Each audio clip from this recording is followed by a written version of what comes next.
ፖል ፖት በመባል የሚታወቀው ሰው በ19ኛዎቹ አጋማሽ ላይ በሰሜን ምስራቅ ካምቦዲያ በምትገኘው ብሬክስ ሳባብ በተባለ መንደር ሳሎትሳር በሚል ስም ተወለደ።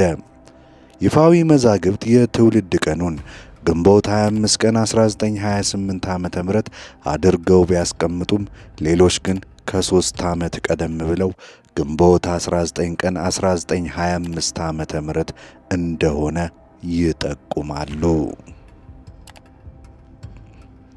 ሳሎት ትምህርትን የጀመረበትን ዕድሜ ስንመለከት የኋለኛው ቀን ማለትም በ1928 ዓ.ም ይበልጥ አሳማኝ ይመስላል።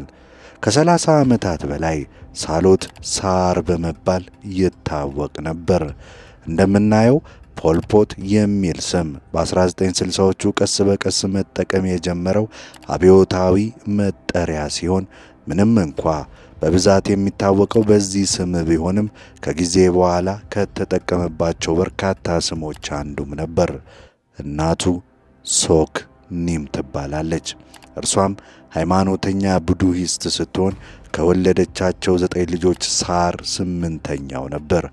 አባቱ ሳሎን ፔም ሲሆን በፕሬክ ስባቭ አካባቢ የኪሜሬን የቻይናውያን ድብልቅ ዘር ያለው በአንጻራዊነት ሀብታም ገበሬም ነበር። ያኔም ሆነ ዛሬ ፕሬክ ስባቭ በሴን ወንዝ ዳርቻ የምትገኝ በጣም ትንሽ የዓሣ አጥማጆች መንደር ነች። ሳሎት ፔም ከ20 ኤከር በላይ የሩዝ ማሳና አነስተኛ የቀንድ ከብቶች መንጋ ስለነበረው በአውራጃው ካሉ እጅግ ባለጸጋ ግለሰቦች አንዱም ነበር። በዚህ ምክንያት አንድ ቀን ፖል ፖት በመባል የሚታወቀው ሰው በሀብታም የላይኛው መካከለኛ መደብ ቤተሰብ ውስጥ አደገ። ይህንንም የእርሱን የኋለኛ ዘመን ርዕዮተ ዓለም ስንገመግም ማስታወስ ያለብን ወሳኝ የሆነ ነጥብ ነው።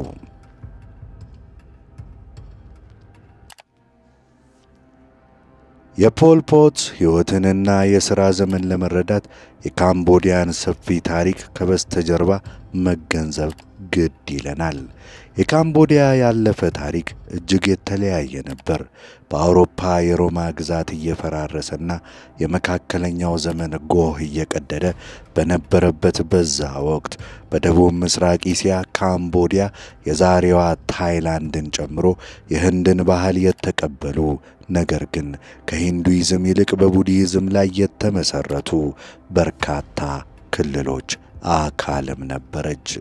በ9ኛው መቶ ክፍለ ዘመን በካምቦዲያ ጠንካራ የንጉሠ ነገሥት መንግሥት ብቅ ማለትም ጀመረ።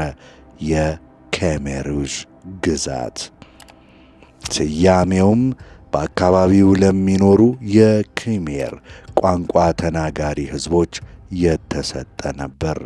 በቀጣዮቹ 100 ዘመናት አድጎ በደቡብ ምስራቅ እስያ እጅግ ኃያል መንግሥትም ሆነ። ዋና ከተማውም አንኮር ዋት በ12ኛውና በ13ኛው መቶ ክፍለ ዘመን ወደ 1 ሚሊዮን የሚጠጉ ሰዎች መኖሪያ ሊሆን ይችልም ነበር። ነገር ግን ከዚያ በኋላ የኬሜር ግዛት እየተዳከመ ሄዶ በ16ኛውና በ17ኛው መቶ ክፍለ ዘመን ካምቦዲያ በሲያምና በቪየትናም መካከል ወደ ኋላ የቀረች ሀገር ሆነች።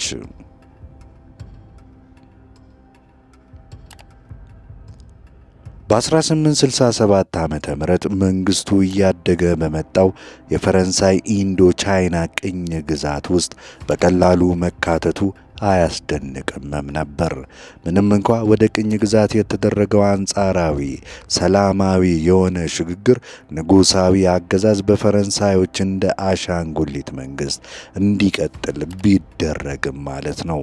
ስለዚህ ፖል ፖት የተወለደበትና ያደገበት የካምቦዲያ የፈረንሳይ ጥገኛ ግዛት የነበረ ቢሆንም ከአውሮፓ የበላይነት የተገኙ አንዳንድ ጥቅሞችም አብረው ነበሩት። ለምሳሌ በመጠኑ የተሻሻለ የኑሮ ደረጃና ይበልጥ አስተማማኝ የምግብ አቅርቦት። ሌላም የካምቦዲያ ሕዝብ ብዛት የፈረንሳይ አገዛዝ ከተጀመረ በኋላ በ80 ዓመታት ውስጥ ከ1 ሚሊዮን በታች ከነበረው ወደ 4 ሚሊዮን በላይ በማደግ ከ4 እጥፍ በላይ መጨመሩ። የፖልፖት ቤተሰብ ከንጉሳዊው ቤተሰብ ጭምር ከካምቦዲያ መንግሥት ጋር ሰፊ ግንኙነት ነበረው። በዚህም አማካኝነት ወጣቱ ሳር በ1934 ዓ.ም በዋና ከተማዋ ፕኖም ፔን በሚገኘው የዋት ቦትማዴ የቡዲስት ገዳም ውስጥ የታዳጊ መነኩሴነት ቦታን ማግኘት ቻለ። እነዚህም የቡዲስት ትምህርቶችና ስነ ጽሑፍን ተማረ።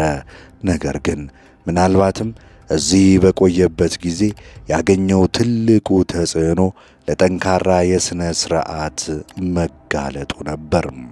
ከዚያ በኋላ በ1935 ዓ.ም ወደ ሮማን ካቶሊክ የመጀመሪያ ደረጃ ትምህርት ቤትም ተላከ። ይህ የቅኝ ገዢዎች ተቋም ሲሆን ፖል ፖት ከፈረንሳይ የቅኝ ግዛት ማኅበረሰብ ልጆች ጋር አብሮ የመማር ዕድልም ገጠመው። በትምህርቱ ብዙም ተሰጥኦ ያልነበረው ፖል ፖት ወይም ፍላጎትም አልነበረውም ማለት ቢቻልም ከትምህርቱ ይልቅ ስፖርትን ይመርጥ ነበር። በወቅቱ ከታቀደለት ጊዜ በ2 ዓመት ዘግይቶ በ1941 ዓ.ም ነበር ከመጀመሪያ ደረጃ ትምህርት ቤት የተመረቀው። ይሁን እንጂ ልዩ መብቱና የቤተሰብ ትስስሩ ተጠቃሚ ማድረጉን ቀጠለ። ምንም እንኳ እስከዚያ ጊዜ ድረስ እንደ ተማሪ ደካማ ውጤት የኖረው ቢሆንም በ1942 ዓ.ም በካምቦዲያ ንጉሳዊ ቤተሰብ ከለላነት ወደ ተቋቋመ አንድ ታዋቂ አዲስ የሆነ አዳሪ ትምህርት ቤት ገባ።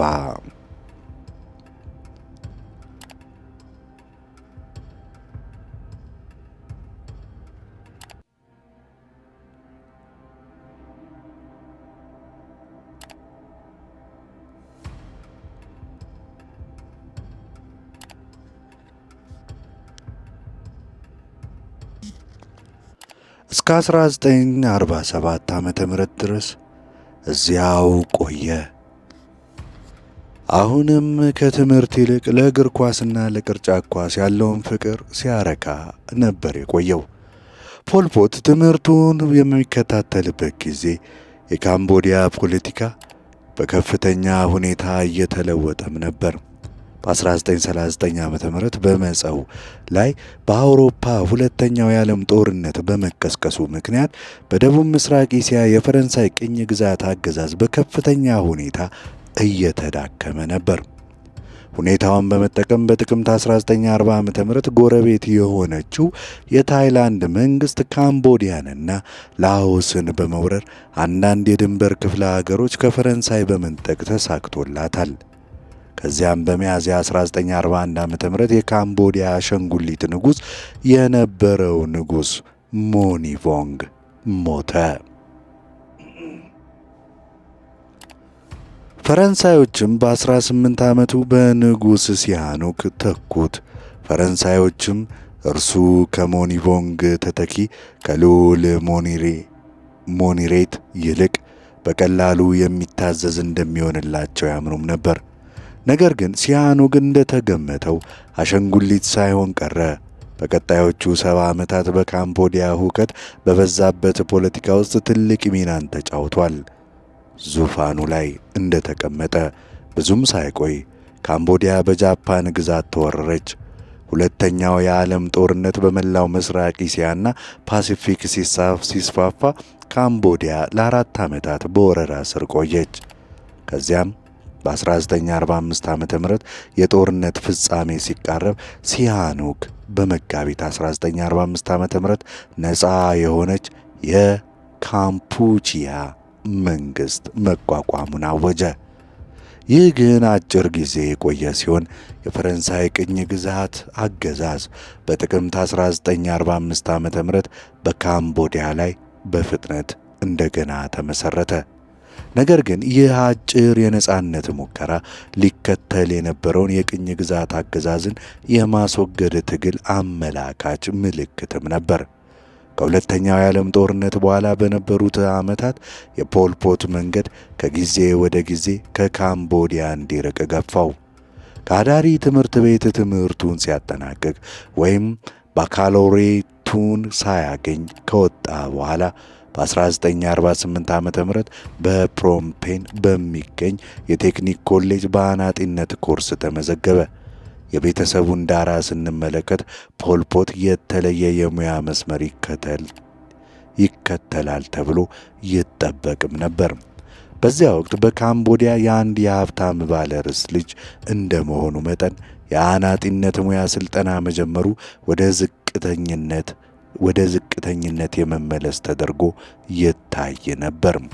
ሆኖም በቀጣዮቹ ወራት ልዩ መብቱ እንደገና የተጠቀመው ይመስላል።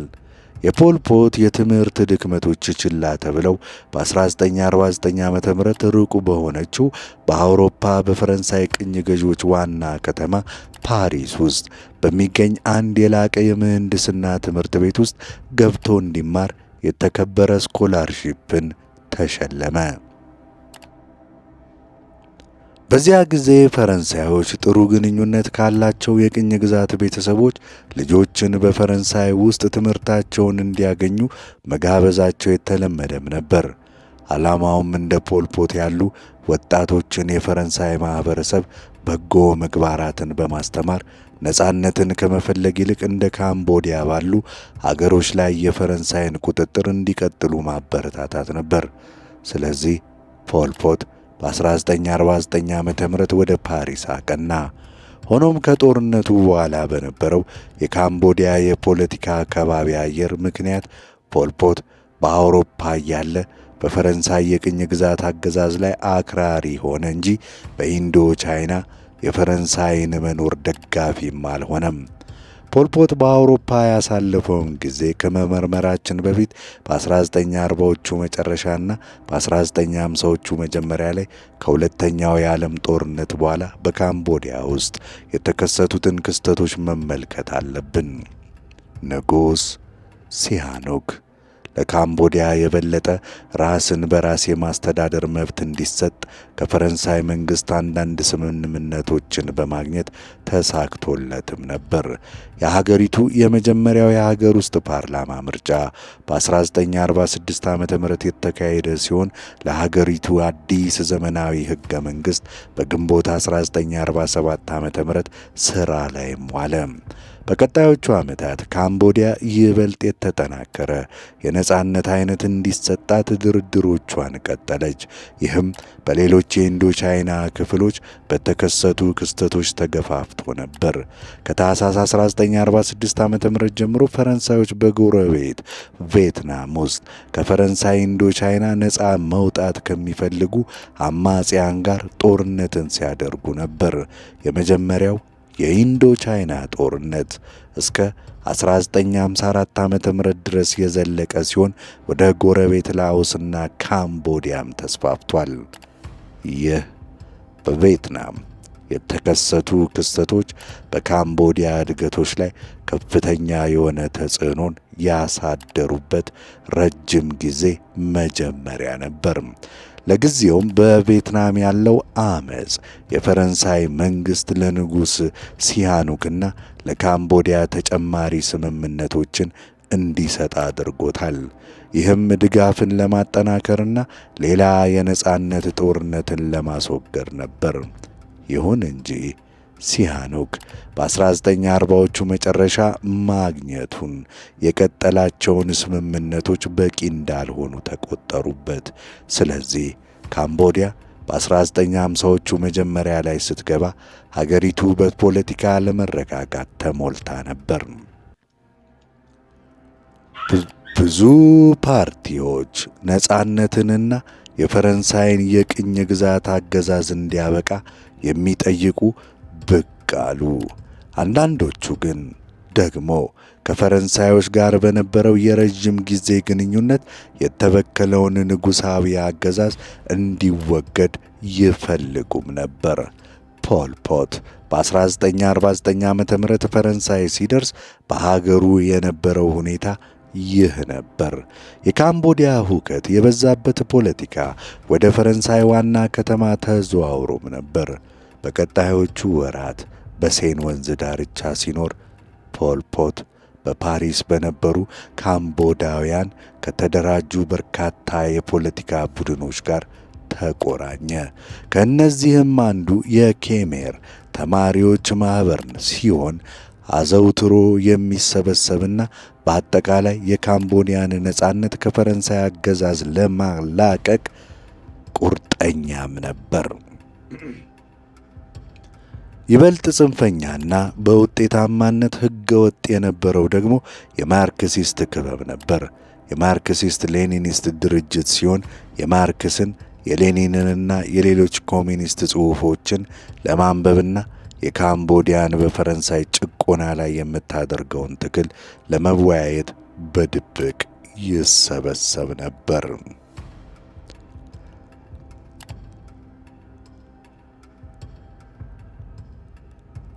ከሁለተኛው የዓለም ጦርነት በኋላ በአፍሪካ በእስያ የተካሄዱ አብዛኞቹ የጸረ ቅኝ ግዛት የነጻነት ትግሎች አንድ አይነት ኮሚኒዝምን እንደ ርዕዮተ ዓለም መሰረታቸው አድርገው እንደ ተቀበሉ ማስታወሱ እዚህ ጋር ጠቃሚ ነው። ይህም የሆነበት ምክንያት የአውሮፓን የንጉሠ ነገሥት አገዛዝ ለማስወገድ የተሻለ መንገድ ከኮሚኒስት ሩሲያ ወይም ቻይና የገንዘብና የቁሳቁስ ድጋፍ ማግኘት ስለነበር ነው። ነገር ግን የፖልፖት ርዕዮተ ዓለምና የወደፊቱ የሥራ ዘመንን ስንገመግም ለማርክስ አስተሳሰብ የነበረውን ማንኛውንም ከባድ ፍቅር ችላ ማለት እንችላለን። ምክንያቱም በእውነቱ የወደፊቱ አምባገነን የማርክስን አስተሳሰብ በጭራሽ አልተረዳውም ነበርና ከካርል ማርክስ የራሱ ጽሑፎች ያነበበውን ጥቂት ነገር በኋላ ላይ በትክክል ሊረዳው እንዳልቻለም አምኗል። ይልቁንም ፖል ፖት ከጦርነት በኋላ በነበረው ጊዜ የማርክሲስት ሌኒኒስት አስተሳሰብ ገጽታ በሆነው ስለ ኃይልና ሰብአዊ አንድምታው ሳይጨነቅ ቀጣይነት ያለው አብዮት የማድረግ ሐሳብ ተማርኮ ነበር። ይህ ነጻነትን ለማግኘትና በምንም አይነት ዋጋ አብዮት ለማካሄድ ያለው የማይናወጥ ቁርጠኝነት ከጊዜ በኋላ የፖለቲካ ዝንባሌው ማዕከላዊ ትኩረት ሆነ እንጂ ለኮሚኒዝም የነበረው ርዕዮተ ዓለማዊ ቁርጠኝነት አልነበረም።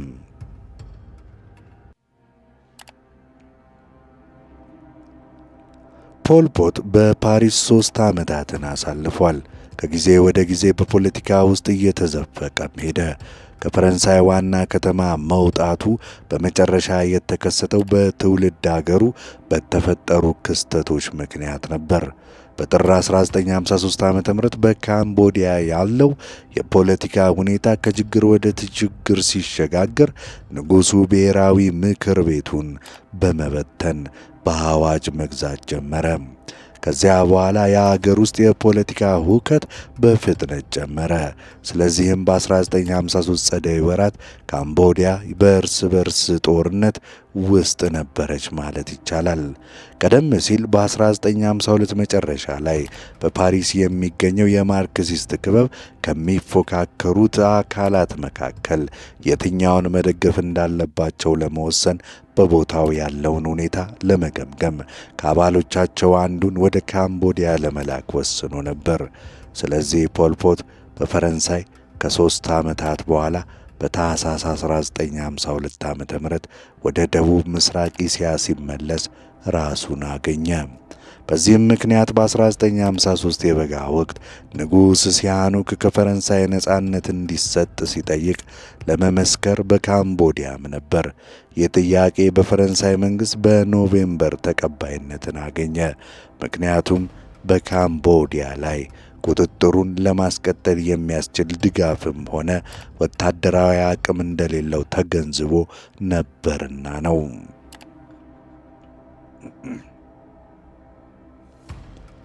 ነጻነት ተገኝቷል።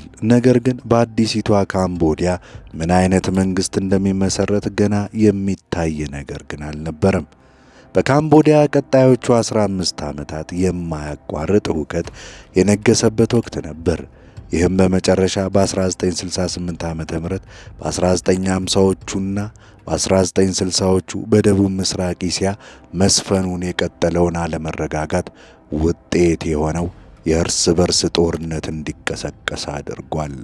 ምንም እንኳ በ1954ቱ በጄኔቫ ጉባኤ በፈረንሳዮችና በቪየትናም ነጻነት ደጋፊዎች መካከል የነበረውን የመጀመሪያውን የኢንዶ ቻይና ጦርነት በማብቃት ቢሳካም በደቡብ ምስራቅ እስያ ያለው ግጭት በምንም መልኩ አላበቃም ነበር።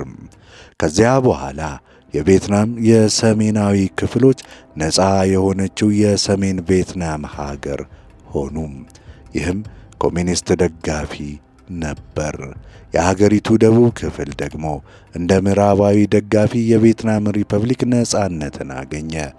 ሆኖም የጄኔቫ ጉባኤ አዋራ እንደ በረደ ሰሜን ቪየትናም ሀገሪቱን በኮሚኒስት አገዛዝ ስር ለማዋሃድ ጥረቷን ጀመረች። ስለዚህ በ1955 ዓ.ም ሁለተኛው የኢንዶ ቻይና ጦርነት ወይም በብዛት የቪየትናም ጦርነት በመባል የሚታወቀው ተቀሰቀሰ።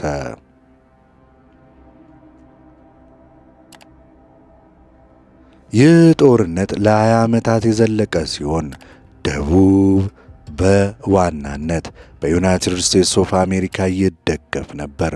በደቡብ ምስራቅ እስያ የፈረንሳይ ተጽዕኖ ሲዳከም፣ ሰሜን ደግሞ በሶቪየት ሩሲያና በኮሚኒስት ቻይና ይደገፍ ነበር። በቆይታውም በሙሉ ካምቦዲያ በግጭቱ ውስጥ ተጠምዳም ነበር። በዋናነት ቪየት ኮንግ በመባል የሚታወቁት የሰሜን ቪየትናም ወታደሮች ካምቦዲያን ወደ ደቡብ ቪየትናም ለሚደረጉ ጥቃቶች መነሻ መሠረት አድርገው ስለተጠቀሙባትም ነበር። በሰሜንና በምስራቅ ካምቦዲያ ጫካዎች የቪየትናም ካምፖች ተቋቁመውም ነበር። ነገር ግን እንደምናየው ካምቦዲያ ከሰሜን ቪየትናም ጋር ከጊዜ ወደ ጊዜ እየተቆራኘችም ሄደች። ምክንያቱም እንደ ፖል ፖት ያሉ በካምቦዲያ ውስጥ ያሉ አክራሪ ማርክሲስት ሌኒኒስት አብዮተኞች የራሳቸውን አመጽ በካምቦዲያ ለማቀጣጠል የሰሜን ቪየትናምን እርዳታ ይፈልጉ ነበርና ነው።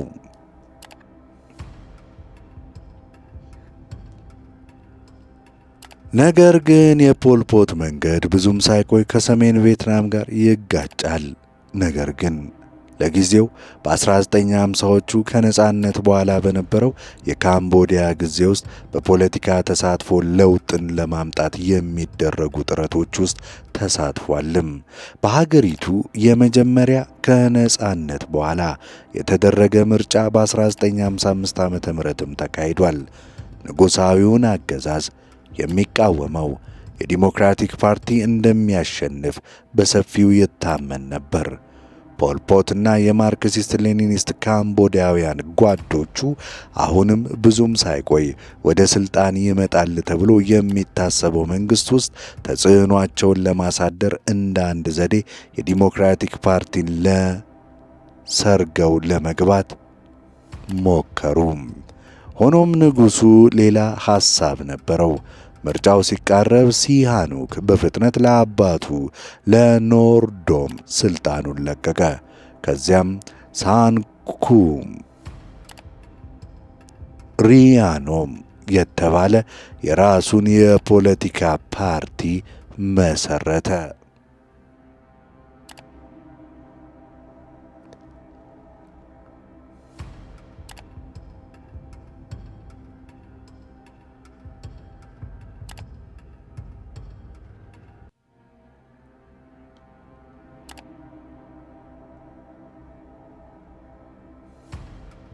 ትርጉሙም የጋራ ህዝቦች ማህበረሰብ ማለት ነው። በምርጫውም በሰፊው በተካሄደ የመራጮች ማስፈራራትና ማጭበርበር ሳንኩም ከ80% በላይ ድምፅ በማግኘት ሲሃኑክ እንደ ጠቅላይ ሚኒስትር ሆኖ የሚያገለግልበትን የአንድ ፓርቲ አምባገነናዊ ስርዓት መሰረተ። ነጻነት በፍጥነት በቀድሞ ንጉሥ በሚመራ ወግ አጥባቂ አምባገነናዊ ሥርዓት በመተካቱ ምክንያት ፖል ፖት የቀጣዮቹን ጥቂት ዓመታት በአንድ አይነት የፖለቲካ ምድረ በዳ ውስጥ አሳለፈ። በካምቦዲያ ውስጥ በማርክሲስት ሌኒኒስት ክበቦች ውስጥ ንቁ ሆኖም ቀጠለ። ነገር ግን እነዚህ በሲያኑግ ስልጣን መያዝ ምክንያት በአብዛኛው ወደ ምድር ቤት ተገፍተውም ነበር። ለጊዜውም በኮሚኒስቶችም ሆነ በዲሞክራቲክ ፓርቲ የተጠናከረ የትጥቅ ትግል የማይቻል ይመስል ነበር። ይህ በእንዲህ እንዳለ ፖል ፖት በፕኖምፔን በሚገኝ አንድ የግል ትምህርት ቤት የታሪክ የጂኦግራፊና የሥነ ጽሑፍ ትምህርት እንዲያስተምር ሥራን አገኘ። በ1956 ዓ ም ኪዮፖናሪን አገባ። በእነዚህ ዓመታት ሁለት የፖለቲካ ጭቆናዎች በእነዚህ ዓመታቶች ሁሉ የፖለቲካ ጭቆናዎች ቀጠሉ። የዲሞክራቲክ ፓርቲ ከፍተኛ አባላት በነሐሴ 1957 ዓ ም በተካሄደ ይፋዊ ክርክር ተብሎ በሚጠራ ወቅት ለሕዝብ ውርደትና ለአካላዊ ጥቃት ተዳርገዋል። ሆኖም ግን በ10 ዓመቱ መጨረሻ ላይ ለሲሃኖክ አምባገነናዊ ሥርዓት የሚደረገው ተቃውሞ በእጅጉ ቀንሶም ነበር። ከዚያም ነገሮች መለወጥ ጀመሩ። በ1959 ዓ ም የማርክሲስት ሌኒኒስት የካምቦዲያ እንቅስቃሴ አባላት የካምፑቺያ የሠራተኞች ፓርቲን መሠረቱ። ይህ ፓርቲ በኋላ ላይ ለታወቀው ኬሜር ሩዥ ቀዳሚም ነበር። በመስከረም መጨረሻ ፖል ፖትን ጨምሮ 21 የፓርቲው ከፍተኛ አባላት በፕኖምፔን በሚገኝ አንድ የባቡር ጣቢያ ክፍል ውስጥ ተሰብስበው ፓርቲውን የካምፑቺያ ሰራተኞች ፓርቲ ብለው ለመሰየም ተስማሙ። የፓርቲውን ቦታዎች ተከፋፈሉ። ቱ ሳሙት ዋና ጸሐፊ ሲሆን አጋሩ ኑኦን ቺያ ደግሞ ምክትሉ ሆኖ ተሾመ። ፖል ፖት ግን ለቢሮ ተመርጦ በአዲስ አብዮታዊ ፓርቲ ውስጥ በውጤታማነት ሦስተኛው ሰው ሆነ። ቱ ሳሙት በካምቦዲያ መንግሥት ሲገደል የአመራር ቦታው ላይ ለመውጣት ብዙ ጊዜ መጠበቅ አልነበረበትም። ከ2 ዓመት ባነሰ ጊዜ ውስጥ ፖል ፖት የእርሱ ተተኪ ሆኖ ተመረጠ። ሁለተኛው ሰው ኑኦን ቺያ ከአብዮታዊ ትግል ወደ ኋላ ለማፈግፈግ ወሰነ። ነገር ግን የሳሙት ሞት በካምቦዲያ በሶሻሊስት እንቅስቃሴ ላይ የተደረገው ሰፊ ጭቆና አካልም ነበር። ፖል ፖት የአዲሱ የሰራተኞች ፓርቲ መሪ ሆኖ በይፋ ከመሾሙ በፊት እንኳ ከባለቤቱ ጋር በካምቦዲያና በደቡብ ቪየትናም ድንበር አቅራቢያ ወደሚገኝ የቪየት ኮንግ ሰፈር ለመሸሽ ተገዷል። ይህ የእርስ በርስ ጦርነትና ከዚያ በኋላ በካምቦዲያ የተከሰቱት አስፈሪ ነገሮች መጀመሪያ ነበር።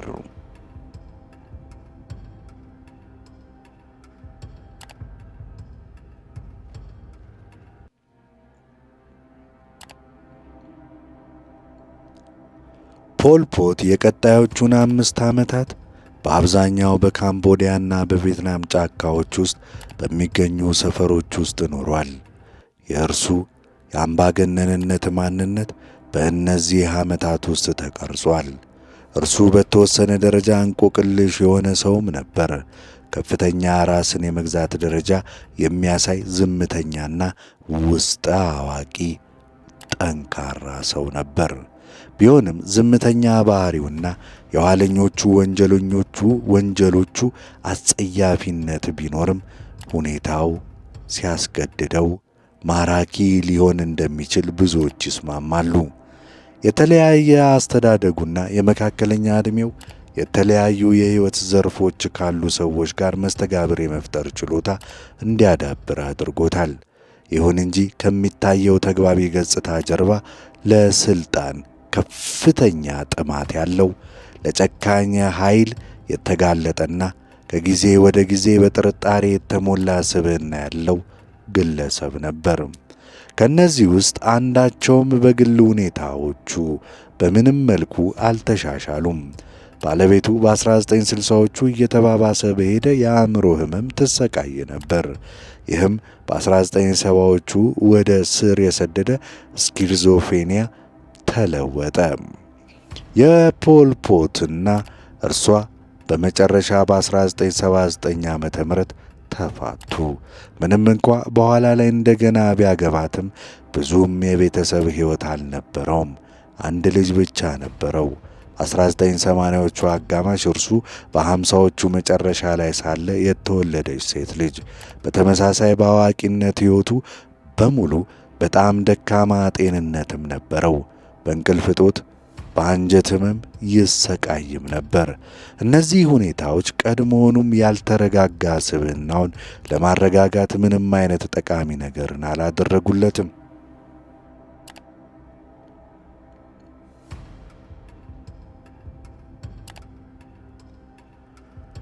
ከሁሉም ነገር በላይ ፖል ፖትን ማን እንደነበረና ምን እንዳነሳሳው ለማወቅ ከፈለግን እርሱ ቀናተኛ የካምቦዲያ ብሔረተኛ እንደነበርና በዚህ ረገድ የነበረው ዝንባሌ በ1960ዎቹ በአገሪቱ ሰሜንና ምስራቅ ክፍሎች በሲሃኑክ አገዛዝ ላይ ተቃውሞ ሲገነባ እንደተጠናከረ ማስታወስ ይኖርብናል።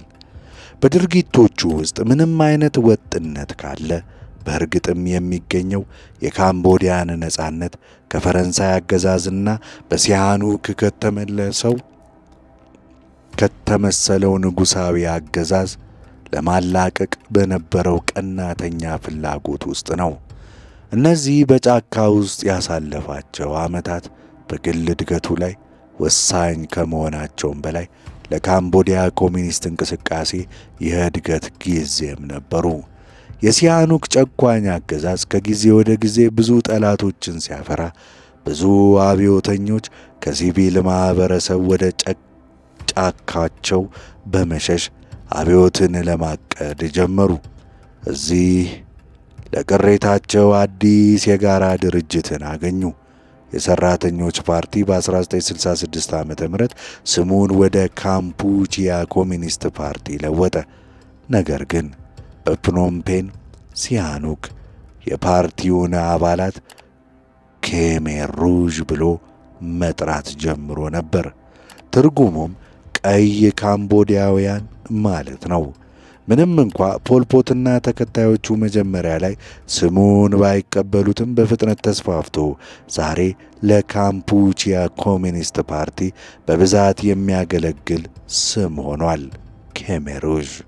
ከዓመታት በኋላ ፖልፖት ወደ ሥልጣን ሲመጣ ለተከሰተው ሽብር ተመሳሳይ ቃልም ነው። ነገር ግን ከዚህ የስም ለውጥ ባሻገር ፓርቲው በ1960ዎቹ አጋማሽ በአዳዲስ መንገዶች እየተለወጠም ነበር። በመጀመሪያና ከሁሉም በላይ ከሰሜን ቪየትናም ለመላቀቅ በመፈለግ የራሱን ነፃ የሆነ መስመር እያዳበረም ነበር። ሁለተኛው አዲስ ርዕዮተ ዓለማዊ መንገድ ላይ ነበር። ይህም አብዛኛዎቹ ካምቦዲያውያን በእርግጥም ገበሬዎች መሆናቸውን የተገነዘበም ነበር። በዚህ ምክንያት በካምቦዲያ ማንኛውም የማርክሲስት ሌኒኒስት አብዮት ማርክስ ከ100 ዓመት በፊት እንዳሰበውና በ1917 ዓ.ም በሩሲያ በተወሰነ ደረጃ እንደተከሰተው በከተማ ፕሮሌታሪያት የሚመራ አይሆንም። ይልቁንም የካምቦዲያ ኢኮኖሚ ያልዳበረው ሁኔታ ይህ በፈረንሳይ የቅኝ ግዛት አገዛዝና በተባባሪው ንጉሣዊ አገዛዝ ድህነት ውስጥ በወደቀው የካምቦዲያ ገጠራማ ገበሬዎች አብዮት እንደሚሆን አስገድዷል። የዚህም ቀጣይነት በቀድሞ ንጉሥና በአሁኑ አምባገነን መልክም ተመስሏል። በመጨረሻም በእነዚህ ዓመታት ውስጥ ትልቁ ነገር የፓርቲውና የወታደራዊ አቅሙ እድገትም ነበር። በ1967 ዓ.ም በሰሜንና በምስራቅ ካምቦዲያ ጫካዎች ውስጥ በሲሃኑክ የአንድ ፓርቲ መንግሥት ላይ እርምጃ ለመውሰድ በመጠባበቅ ላይ ያሉ በሺዎች የሚቆጠሩ የታጠቁ አባላትም ነበሩት። በ1968 የመጀመሪያ ቀናት ጥቃትን ሰነዘሩ። የረጅምና ደም አፋሳሽ የ8 ዓመት የእርስ በርስ ጦርነት መጀመሪያ ይህ ነበር።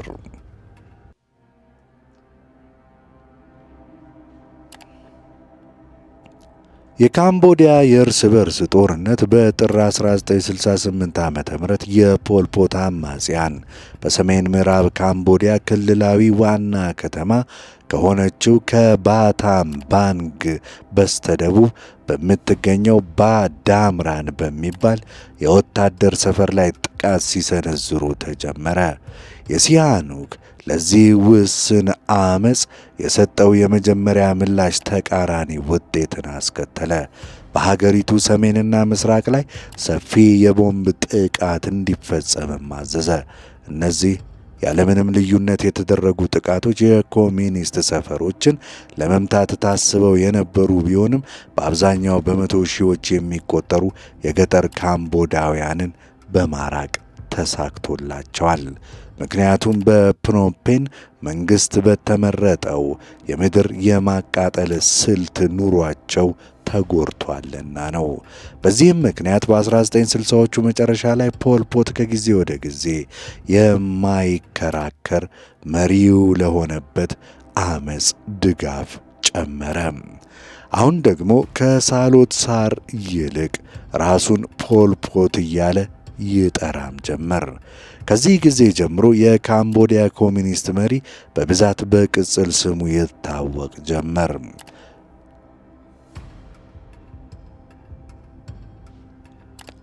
በ1970 ዓመተ ምህረት የእርስ በርስ ጦርነት በምስራቅ በኩል በቪየትናም ጦርነት ውስጥ ካምቦዲያ በቀጠለው ሚና ምክንያት አስደናቂ ለውጥን አሳየ።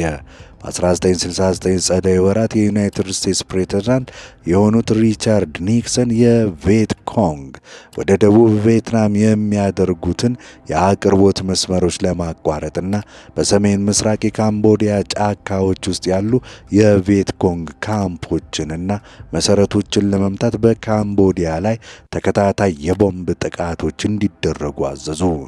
ይህንን ተከትሎ በመጋቢት 1970 ዓመተ ምህረት በፕኖምፔን የሚገኘው የሲሃኑክ መንግሥት በአሜሪካ ደጋፊ በሆነ መፈንቅለ መንግሥት ተወገደ።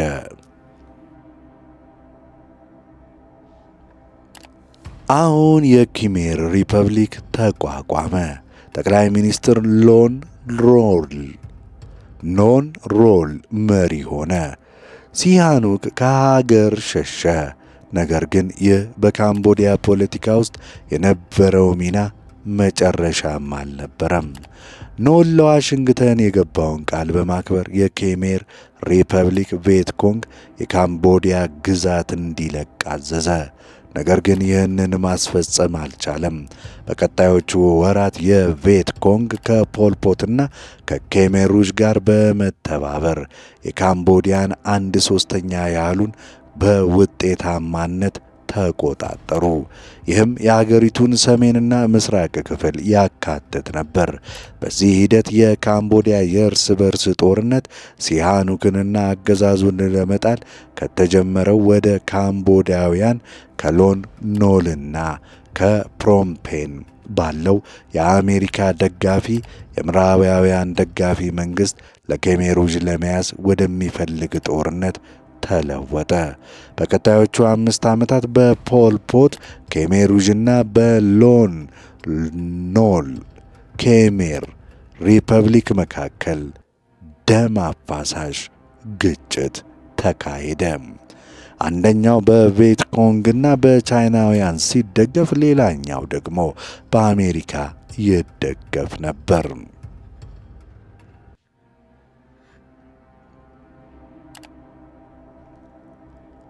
የፖል ፖት ዓላማ በ1970ዎቹ መጀመሪያ ላይ በኮሚኒስት ፓርቲውና በ1970 መፈንቅለ መንግሥት ተከትሎ ወደ ቻይና በሸሸው በሲሃኑክ መካከል በተደረገ እንግዳ እርቅ ተጠቅሟል። ይህ በፕኖም ፔን የሚገኘውን የኖል መንግሥት የሚቃወሙ በካምቦዲያ ውስጥ ያሉትን የተበታተኑ አማጺ ቡድኖች እርስ በርስ እንዲተባበሩም አድርጓቸዋል። ከዚያም በ1970ዎቹ መጀመሪያ ላይ ጦርነቱ ሲጠናከር በሺዎች የሚቆጠሩ የንጉሣዊ አገዛዝ ደጋፊ አማጽያን በሰሜንና በምስራቅ ካምቦዲያ ጫካዎች ውስጥ የኬሜር ሩዥን ተቀላቀሉ። አብዛኛዎቹ ለኮሚኒስት አስተሳሰብ ምንም አይነት እውነተኛ ፍቅር አልነበራቸውም። ነገር ግን የካምቦዲያን ንጉሣዊ አገዛዝ ይረዳል ብለው ካመኑ የፖል ፖትን ትግል ለመደገፍ ፈቃደኞችም ነበሩ። የአማጽያኑ ቁጥር በ1972 ዓ.ም ወደ 50 ሺህ የሚጠጉ የታጠቁ ካምቦዲያውያን ደረሰ። በተመሳሳይ ጊዜ ኮሚኒስት ፓርቲው ይበልጥ የተራቀቀ የፓርቲ ቢሮክራሲና የአብዮታዊ መንግሥት ምስረታ መሠረታዊ ነገሮችን ማዳበር ጀመረ። ይህም ወደፊት በፕኖምፔን ሥልጣን መያዝ ከቻሉ ኃላፊነቶች ማን ምን አይነት የሚኒስትርነት ቦታ እንደሚይዝ ተከፋፍለዋል።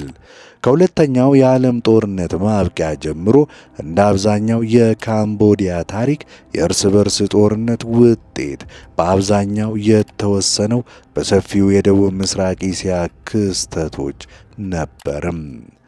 1960ዎቹ መጨረሻ ጀምሮ አሜሪካ በደቡብ ቪየትናምን ነጻነት ከሰሜናዊው ኮሚኒስት ጎረቤቷ የሚጠብቅ በሆነ መንገድ ከቪየትናም ጦርነት የመውጣት ፖሊሲን ተከትላም ነበር። ወደ ፕሬዝዳንት ኒክሰን እንደጠሩት ሰላም ከክብር ጋር አሜሪካ በ1970ዎቹ መጀመሪያ ላይ ከቪየትናም ረጅም ጦርነት መውጣቷን ስትጀምር በፕኖምፔን ለሎን ኖል አገዛዝ የነበራት ድጋፍ ቀንሷል። በተለይም በቪየት ኮንግ ላይ የሚደረጉት የቦምብ ጥቃቶች፣ በሰሜንና በምስራቅ ካምቦዲያ የካሜር ሩዥ ድርጊቶች በ1972 መጨረሻ ላይ ለጊዜው ቆመው ነበር። ከዚያም በጥር 1973 ዓ.ም ሎን ኖል የእርስ በርስ ጦርነቱ በሰላማዊ መንገድ እንዲያበቃ ተስፋ በማድረግ የተኩስ አቁምን አወጀ። ነገር ግን ተኩስ አቁሙ ሊሳካ አልቻለም። ፖል ፖትና ታጣቂዎቹ ወደ ፕኖምፔን ወደ ምዕራብ በመገፋታቸውን ቀጠሉ። በ1973 ጸደይ ወራት ላይ የእነርሱ የበላይ እንደሆኑ ግልጽም ነበር። ሎን ኖል ዋና ከተማዋን ለመከላከል በቂ ወታደር እንዲኖረው የግዴታ ወታደራዊ አገልግሎት ማስተዋወቅ ነበረበት። ነገር ግን እንዲያም ሆኖ ኬሜር ሩዥ በሚያዝያ ወር የከተማዋን ዳርቻ ደረሰባት። በዚህ ጊዜ የሥልጣን መቀመጫውን ከመያዝ የከለከሉት በአሜሪካ ጣልቃ ገብነት ብቻ ነበር። ኒክሰን የፖል ፖትን አማጽያን ወደ ጫካ እንዲመለሱ ያደረገ ትልቅ የቦምብ ዘመቻ እንዲካሄድ አዘዘ። ይሁን እንጂ ይህ ውስን የሆነ እፎይታ ብቻ ነበር የሰጠው። ወራቶች እያለፉ ሲሄዱና የአሜሪካ እርዳታ ሲደርግ የኖል መንግሥት ከጊዜ ወደ ጊዜ ተወዳጅነትን እያጣና የሕዝቡ ቁጥር ወደ 2 ሚሊዮን የሚጠጋ ማለት ነው ከሞላ ጎደል 3/4 ስደተኞች በሆኑባት ከተማ ውስጥ ብቻውን ተወስኖ ራሱን አገኘው። በመጋቢት 1975 ዓ.ም ኬሜር ሩዥና ቪየት ኮንግ ፕኖምፔንን ወደ 400 ሺህ በሚጠጉ ወታደሮች ከበው ነበር።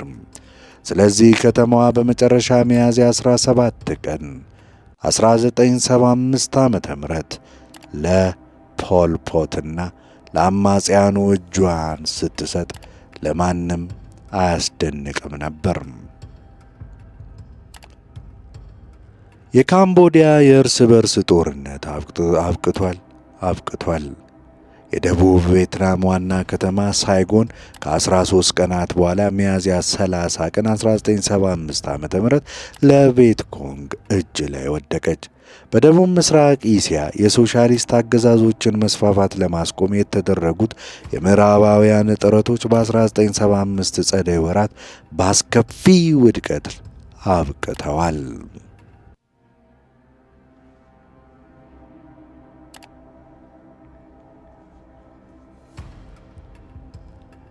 የካምቦዲያ የእርስ በርስ ጦርነት አብቅቷል።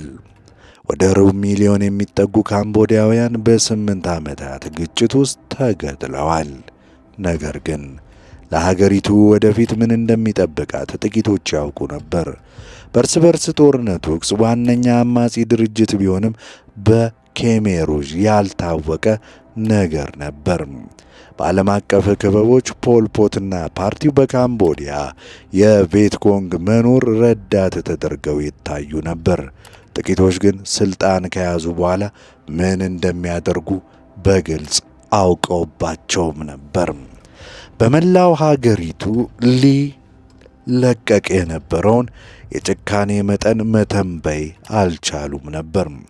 ፖል ፖት ራሱ በ1975 ዓ ም ዓለም ስለ እርሱ ብዙም የማታውቀው ጥላ የሆነ ሰው ነበር። ነገር ግን በቀጣዮቹ ዓመታት ያ ሁሉ ይለዋወጣል።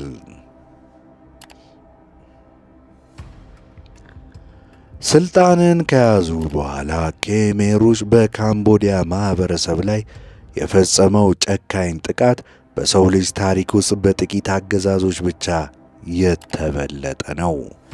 ከእርስ በርስ ጦርነቱ ማብቂያ በኋላ በወራትና በዓመታት ውስጥ ከተከሰተው ቅዠት በስተጀርባ የነበረው ፖል ፖት መሪው የሆነበት የካምፑቺያ ኮሚኒስት ሠራተኞች ፓርቲ ርዕዮተ ዓለማዊ መድረክ ነበር።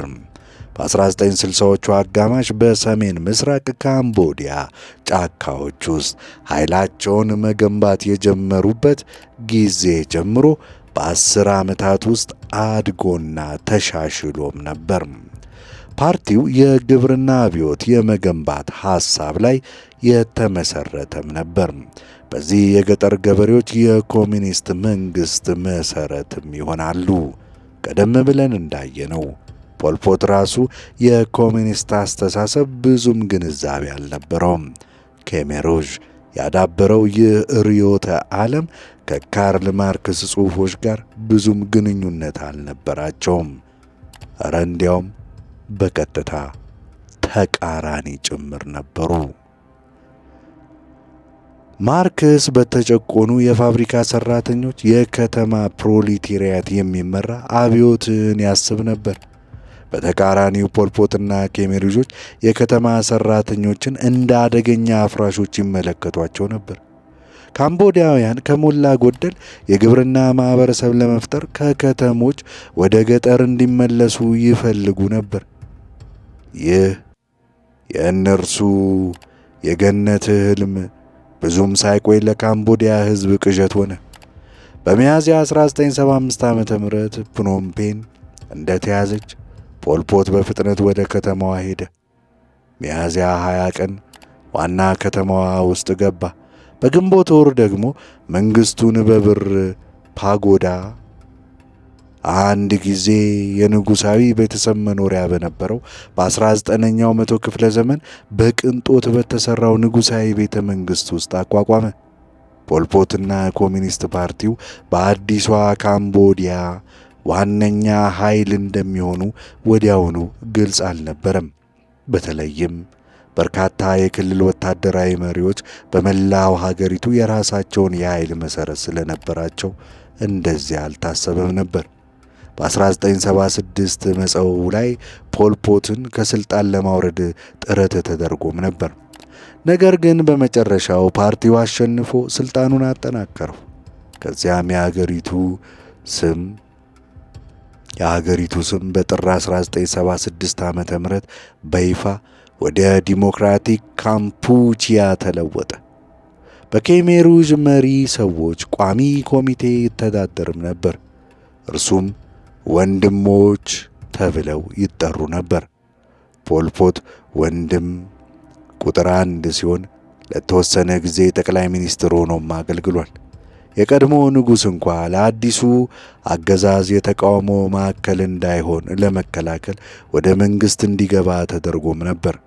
ነገር ግን በ1976 ጸደይ ወራት ላይ ከሥልጣኑ ለቀቀ። ከዚያ በኋላ በአገዛዙ በቁም እስር ላይ ተቀመጠ። ኬሜሩዥ ለእርስ በርስ ጦርነት ማብቂያ በኋላ በመጀመሪያዎቹ 12 ወራት ውስጥ የሀገሪቱ ቁጥጥር በዚህ መንገድ አስቀጠለ። በ1970ዎቹ ሁለተኛ አጋማሽ ፖልፖትና በኬሜሩዥ አገዛዝ የተከተሉት ፖሊሲዎች ታዋቂ ሆነዋል። እንዳየነው አገዛዙ ራሱን የገጠር ፕሮሊቴሪያት አይነት ያለው የግብርና አብዮት የመፍጠር ሐሳብ ዙሪያ ላይ ገንብቷል። ፖልፖትና አጋሮቹ ሊቀመንበር ማኦ ከ20 ዓመታት በፊት በቻይና በሞከረው ታላቁ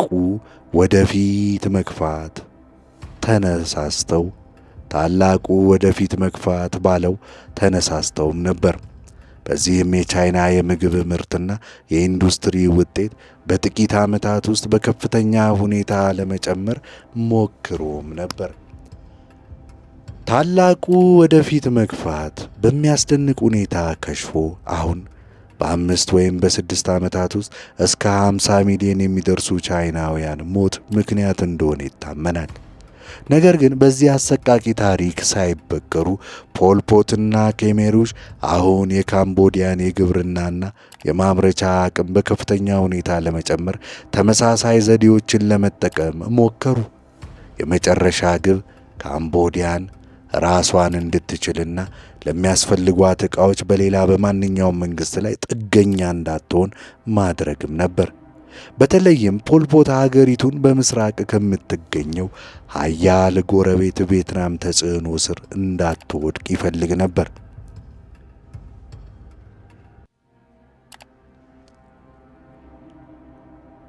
የካምቦዲያ ራስን መቻል በጋራ ባለቤትነት ኮሌክቲቫይዜሽን ሊገኝ ነበር።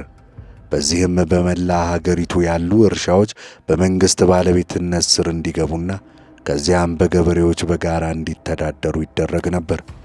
ግቡ ካምቦዲያውያንን በተቻለ መጠን ጠንክረው እንዲሰሩ በማስገደድ የሀገሪቱን የግብርና ውጤት በከፍተኛ ሁኔታ መጨመር ነበር።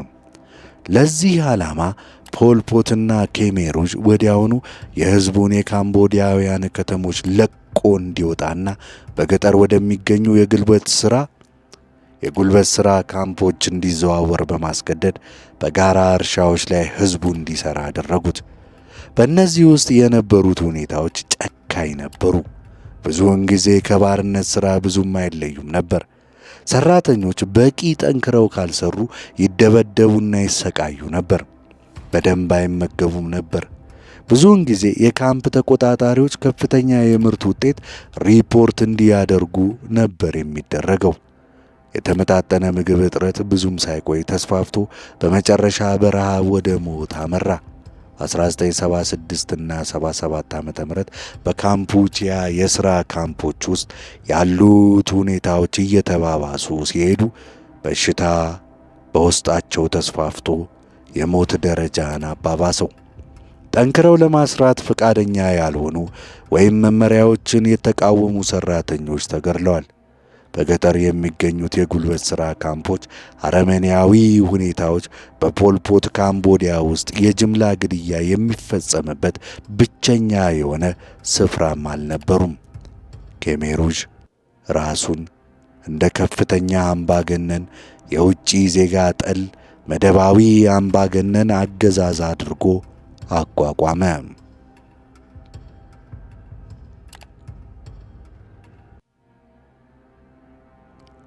ከመካከለኛና ከከፍተኛ መደብ ከመጡ ሰዎች በቀላሉ ከቀድሞዎቹ ገዢ ልሂቃን ጋር በጣም ትንሽ ግንኙነት ስለነበራቸው ወይም እንደ ቡርዥ አፍራሾች ስለታዩ በብዛት ተገድለዋል።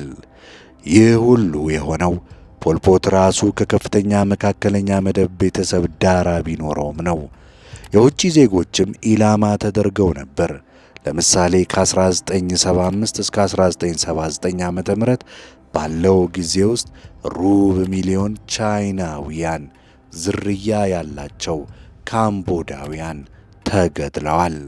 ምናልባትም እስከ 100 ሺህ የሚደርስ ሙስሊሞች ተገድለዋል።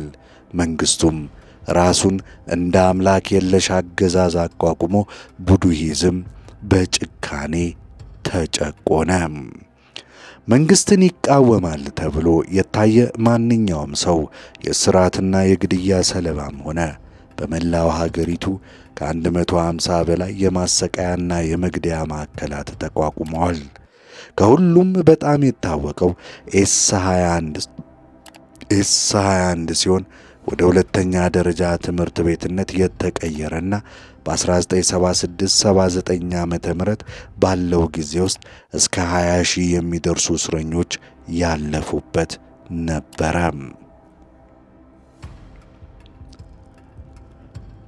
ወራቶች እያለፉ ሲሄዱ ጥርጣሬ የካምቦዲያን ማህበረሰብ እያንዳንዱን ገጽታ ተቆጣጠረው።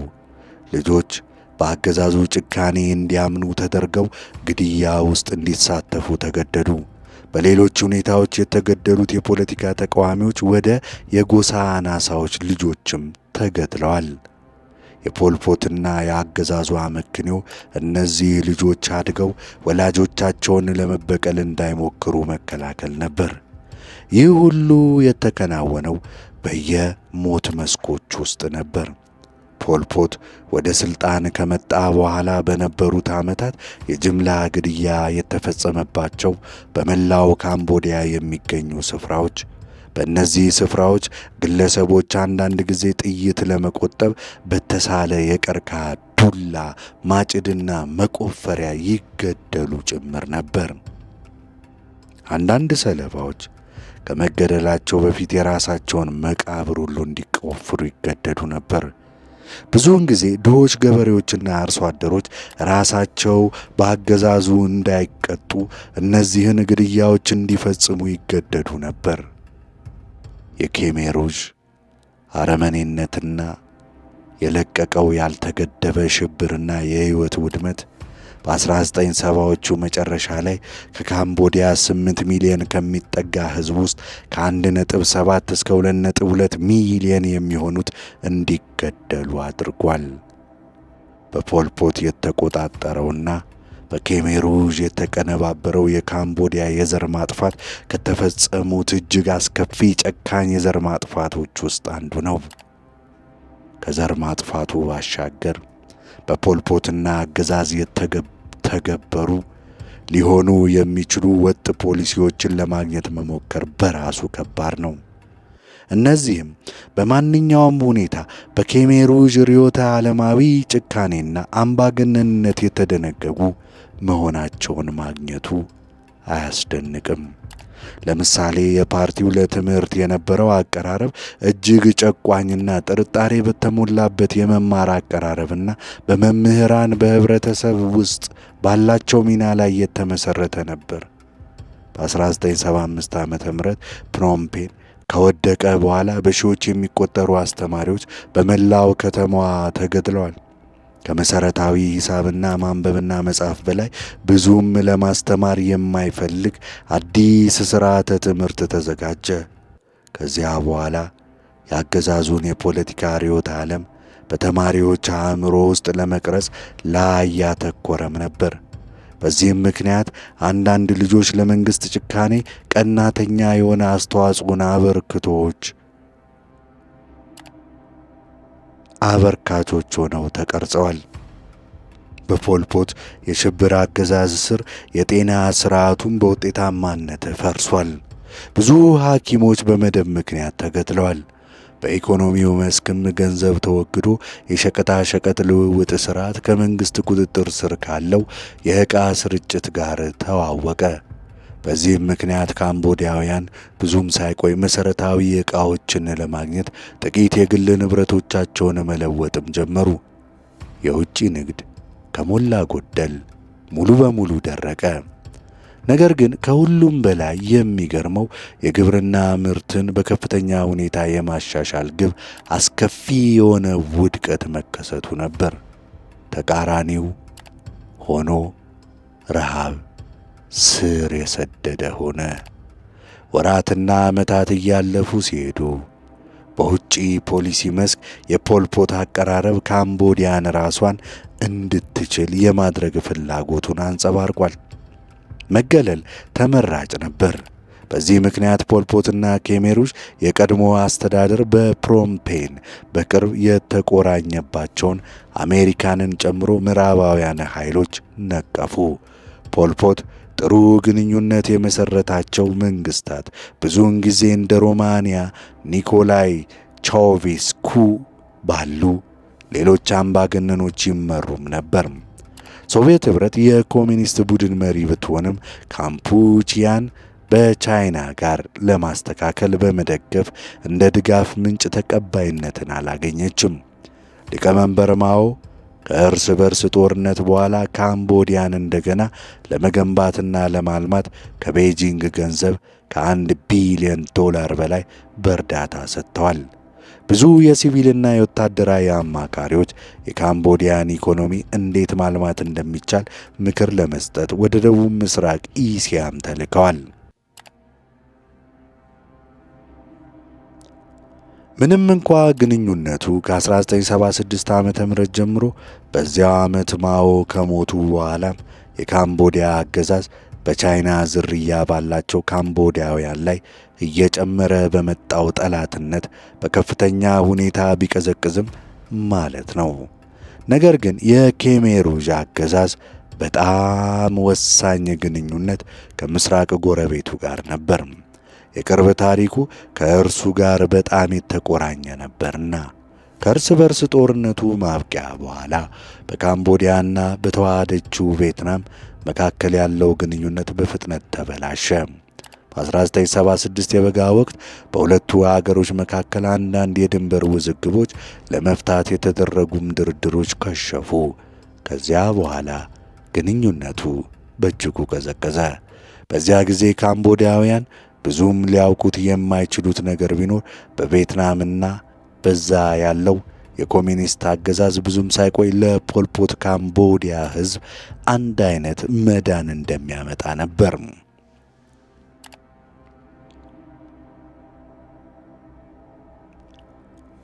በ1978 ዓመተ ምህረት በካምቦዲያና በቪየትናም መካከል ያለው ግንኙነት በማይቀለበስ ሁኔታ እየተበላሸ ነበር። ባለፈው ታህሳስ ቪየትናማውያን በ10 ሺህ የሚቆጠሩ ወታደሮችን በድንበር ላይ ወደሚገኙ አወዛጋቢ ወደሆኑ ክልሎች ልከው ከፕኖምፔን ጋር ግንኙነታቸውን አቋርጠውም ነበር። ምንም እንኳ በ1978 መጀመሪያ ሳምንታት ውስጥ ብዙም ሳይቆይ ቢወጡም ማለት ነው። ፖልፖት በድንበር ክልሉ ላይ ወረራ እንዲካሄድ በማዘዝ ምላሽን ሰጠ። በዚህ ጊዜ ጦርነት በይፋ አልተጀመረም ነበር። ነገር ግን አለመረጋጋቱ በካምቦዲያ ውስጥ ለፖልፖትና ለኬሜሩዥ ተቃውሞ እንዲጀምር ምክንያት ሆነ። በመላው ሀገሪቱ የነገሰው ስርዓት አልበኝነትና ጭካኔ በሀገሪቱ ውስጥ ያሉ በርካታ የክልል ወታደራዊ አዛዦች ከአገዛዙ ራሳቸውን ለማራቅ እንዲንቀሳቀሱም አድርጓቸዋል። ድጋፉን ለማጠናከር በተስፋ መቁረጥ ሙከራ ፖልፖት አሁንም በቁም እስር ላይ የነበረውን ሲሃኑክን ከአገዛዙ ጀርባ እንዲቆም አሳመነው። ይህም እየጨመረ የመጣውን ተስፋ መቁረጡን የሚያሳይ ምልክት ነበር። ከዚያም በታህሳስ 1978 ዓ.ም የማይቀረው ጦርነት ተቀሰቀሰ። የቪየትናም ካምቦዲያ ጦርነት በገና ቀን በ1978 ዓ.ም ቪየትናማውያን በካምቦዲያ ላይ ሙሉ ወረራ ሲጀምሩ ተጀመረ። ከ150 ሺህ በላይ ቪየትናም ወታደሮች፣ አብዛኞቹ ከረጅም የቪየትናም ጦርነት የተካኑ የቀድሞ ወታደሮችና ልምድ ባላቸው ወታደራዊ አዛዦች እየተመሩ ድንበሩን አቋርጠውት ገቡ።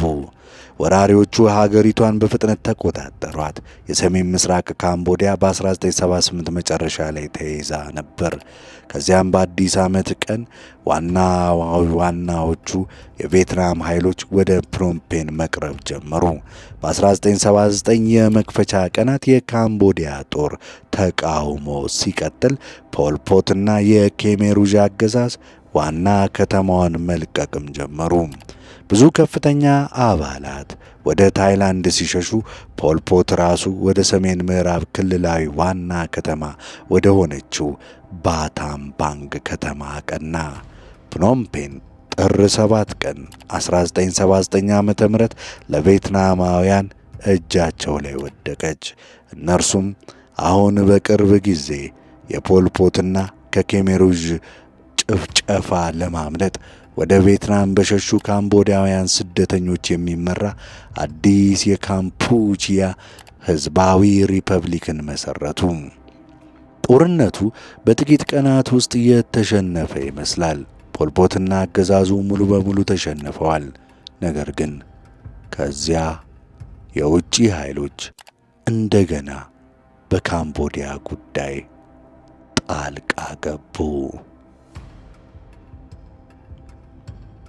ከመጀመሪያዎቹ ድሎች በኋላ ቬትናማውያንና ካምቦዲያውያን አጋሮቻቸው በየካቲት 1979 አጋማሽ ላይ ቻይና ሰሜን ቬትናምን ስትወር ከግስጋሴያቸው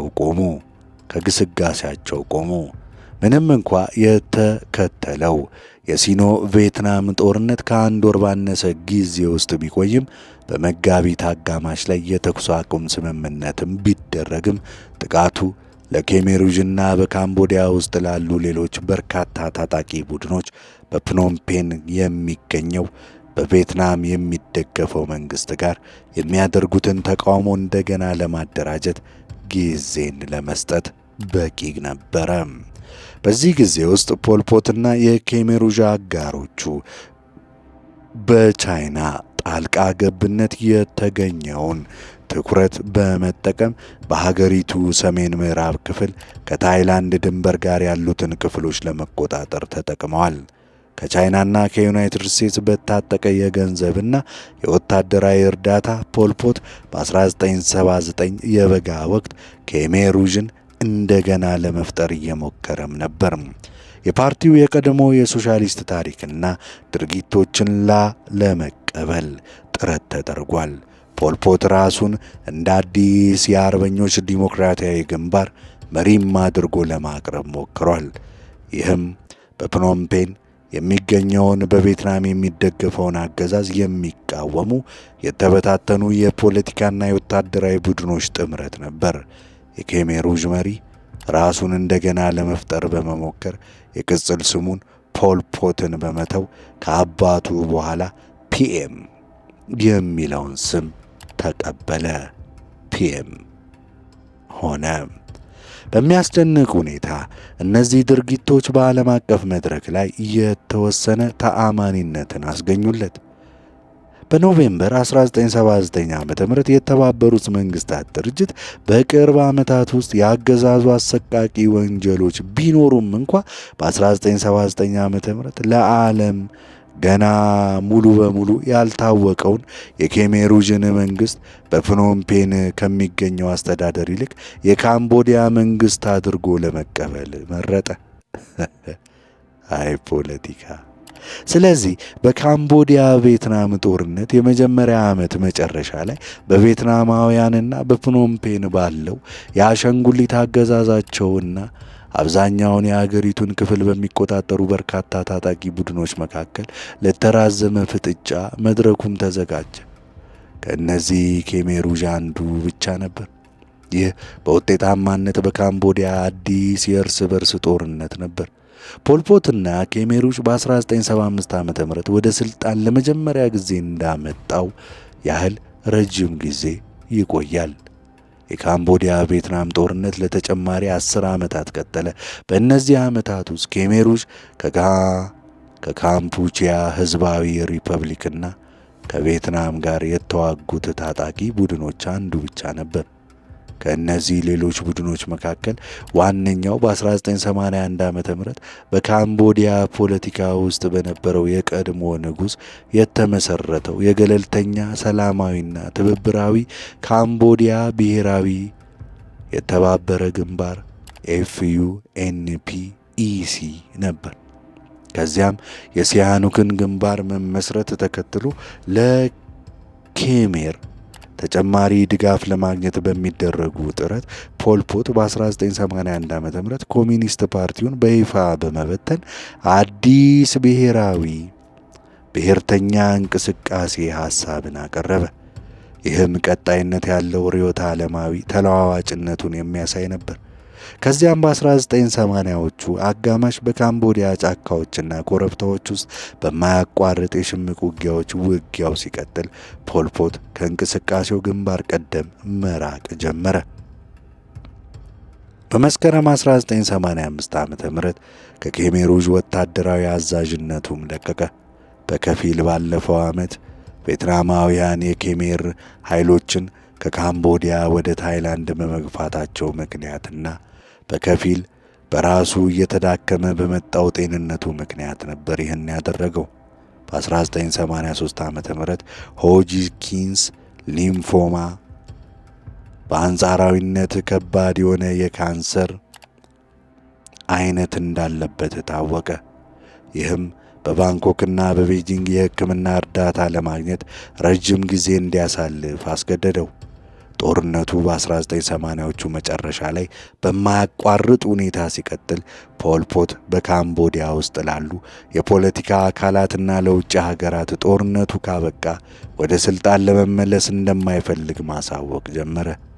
ይልቁንም ብቸኛ ምኞቱ ቬትናማውያን ከካምቦዲያ እንዲወገዱ ወይም ሲወገዱ ማየት ነበር። ወይም ቢያንስ እርሱ የጠየቀው ይህንን ነበር። እንደ ሁልጊዜው ይህ መግለጫ በአብዛኛው የተከሰተው በሰፊው የጂኦፖለቲካዊ ሁኔታ ምክንያት ነበር። በ10 ዓመቱ መጨረሻ ላይ በዓለም ዙሪያ ያለው የኮሚኒስት ቡድን እየተዳከመ ነበር። ቀዝቃዛው ጦርነት ወደ ፍጻሜው እየተቃረበም ነበር። ይህ ሲሆን ከ1970ዎቹ ጀምሮ ከዓለም አቀፉ ማኅበረሰብ በአብዛኛው የተገለለችው ቬትናም በካምቦዲያ ያላትን ሚና ለማቆም ወሰነች። በተጨማሪም በ1988 ዓ.ም በካምቦዲያ የነበሯትን ወደ 100,000 የሚጠጉ ወታደሮችን ማውጣት ጀመረች።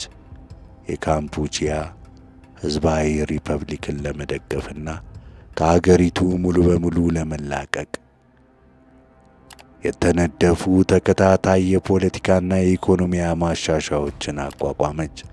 በመስከረም 1989 ዓ.ም የመጨረሻዎቹን ወታደሮቿን ከአገሪቱ አውጥታ ነበር። በ1990 ዓ.ም የተኩስ አቁም ሲታወጅ በካምቦዲያ ውስጥ ባሉ የተለያዩ ቡድኖች መካከል ሀገሪቱን ለማቋቋም የሚያስችል መንገድ ለማግኘት የሰላም ድርድሮች ተጀመሩ። ከ1975 እስከ 79 ዓመተ ምህረት በስልጣን ላይ በነበረበት ጊዜ በፈጸመው ወንጀል ቢሆንም ኬሜሩዥ ከፖልፖት ጋር እንደ መሪው በእነዚህ ድርድሮች ውስጥ ሚናን ይጫወታል። በተከተሉት ንግግሮች ውስጥ ፖልፖት በታይላንድና በካምቦዲያ ድንበር አቅራቢያ በሚገኝ አንድ የማይታወቅ ቦታ ላይ ቆየ። ይልቁንም በኬሜሩዥ ውስጥ የቅርብ አጋሩን ኪዮ ሳምፓንን ፓርቲውን እንዲወክል ላከ። እዚህ ድርድሮች በአብዛኛው በሲያኑክና በቬትናም ደጋፊው ቡድን መሪ ሁን ሴን ዙሪያ ያተኮሩ ነበሩ። ሳምፓን በዋና ከተማዋ ውስጥ ግጭታዊ አቋም ያዘ። ኬሜሩዥ በምዕራብ ካምቦዲያ ያሉትን ወታደሮቹን ትጥቅ ለማስፈታት ፈቃደኛ እንዳልሆነም አስታወቀ። በምላሹ ሴንና ሲያኑክ በተመሳሳይ መልኩ ግትር ሆነው ታዩ። በዚህ ምክንያት በ1990ዎቹ መጀመሪያ ላይ በፕኖምፔን ድርድር ቢቀጥልም አልፎ አልፎ ውጊያ ቀጥሎም ነበር። በመጨረሻም በ1993 መጀመሪያ የበጋ ወራት ብሔራዊ ምርጫ እንዲካሄድ ተስማሙ። ውጤቶቹ ለፖልፖትና ለኬሜሩዥ ከፍተኛ ውድቀትም ነበሩ። የሴንና የሲያኑክ ፓርቲዎች በድምሩ ወደ 80% የሚጠጋ ድምፅ አሸንፈዋል። ይህ ለኬሜሩዥ ለፖልፖት የፍጻሜው መጀመሪያም ነበር። ሲያኑክ አሁን ከሴን ጋር ጥምረት በመፍጠር አዲስ የተባበረው መንግሥት በምዕራብ ካምቦዲያ በኬሜሩዥ ላይ ጥቃትን ጀመረ። ምንም እንኳ በመንግስት የተገኙት የመጀመሪያዎቹ ድሎች በ1994 ዓ.ም በፖል ፖት በተከፈተ የመልሶ ማጥቃት ቢመለሱም ፓርቲው በቀጣዮቹ ወራት በካምቦዲያ ኃይሎቹን እየጨመረ የመጣ የመክዳት እያየ ነበር። ከዚህ ነጥብ ጀምሮ በመጨረሻ እግሩ ላይ ነበር። ከታይላንድ ጋር ያለውን የድንበር ክልል ትንሽ ክፍል የሚይዙ ጥቂት ሺህ ወታደሮች ብቻም ነበሩት። ነገር ግን በድክመቱም ቢሆን የካምቦዲያ መንግሥት በ1970ዎቹ የራሱን ሀገር በጣም ያሸበረውን ፓርቲ ሙሉ በሙሉ ለማሸነፍ እስከ 1999 ዓ.ም ድረስ ጊዜን ወስዶበታል። ሆኖም ፖል ፖት የኬሜሩዥን የመጨረሻ ሽንፈት ለማየት አልኖረም። በ1920ዎቹ ሳሎት ሳር ሆኖ የተወለደውና በትውልድ ሀገሩ እጅግ ከፍተኛ የሰው ልጅ ስቃይ የፈጠረው ሰው በመጨረሻ በ1998 ዓ.ም ፍጻሜውን አገኘ። ነገር ግን ውድቀቱ ከዚያ ትንሽ ቀደም ብሎ ነበር የመጣው።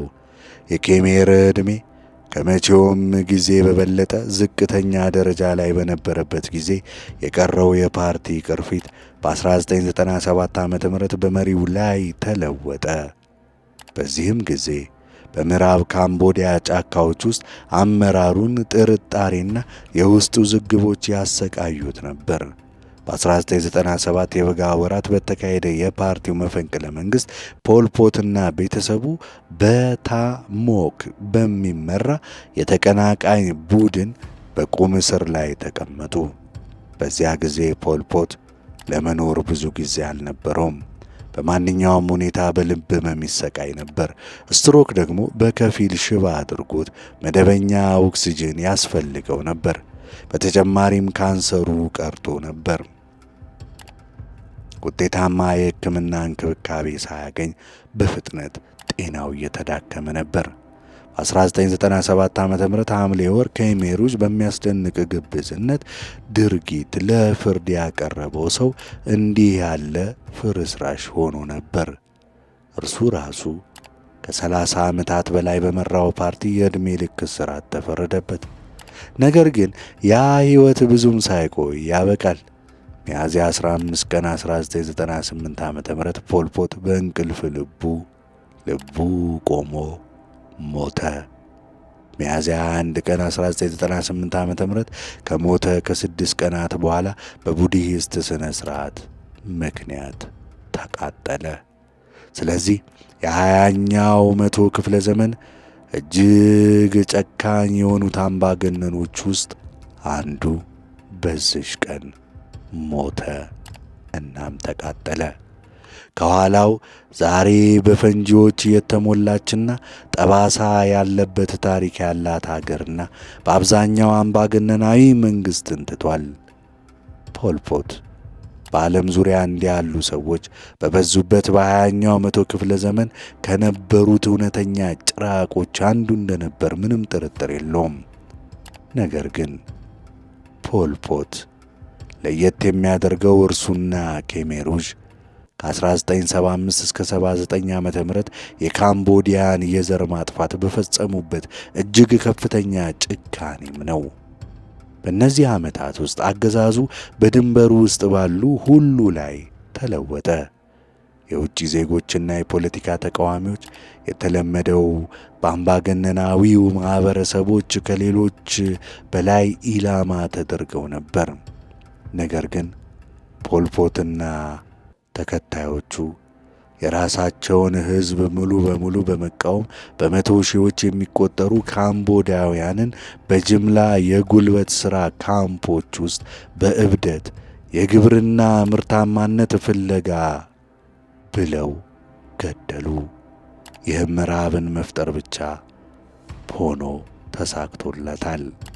በዚህም ምክንያት የፖል ፖት አገዛዝ በ1970ዎቹ መጨረሻ ላይ ከግማሽ አስርት ባነሰ ጊዜ ውስጥ ብቻ ከእያንዳንዱ 4 የካምቦዲያ ዜጎች አንዱን ገድሏል።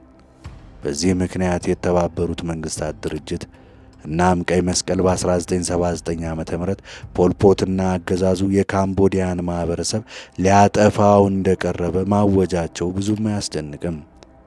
የእብደት አስፈሪ የሆነ ግድያን ያስቆመው በዚያው ዓመት የቬትናማውያን ጣልቃ ገብነት ብቻ ነው። ያ የፖልፖት ውርስ ነው። ለእርሱ ሊደረጉ የሚችሉ ምንም አይነት ምክንያታዊ ማብራሪያዎችም የሉንም። ስለ ፖልፖት ምን ያስባሉ? ምናልባት የመላው 20ኛው መቶ ክፍለ ዘመን እጅግ ጨካኝ አምባገነን ነበር ይላሉ ወይንስ አይደለም? ለምን? በአስተያየት መስጫው ክፍል ውስጥ መልሶን ያሳውቅን። እስከዚያ ድረስ ስለተመለከቱን በጣም እናመሰግናለን። የቻናላችን አባል በመሆን ይቀላቀሉ።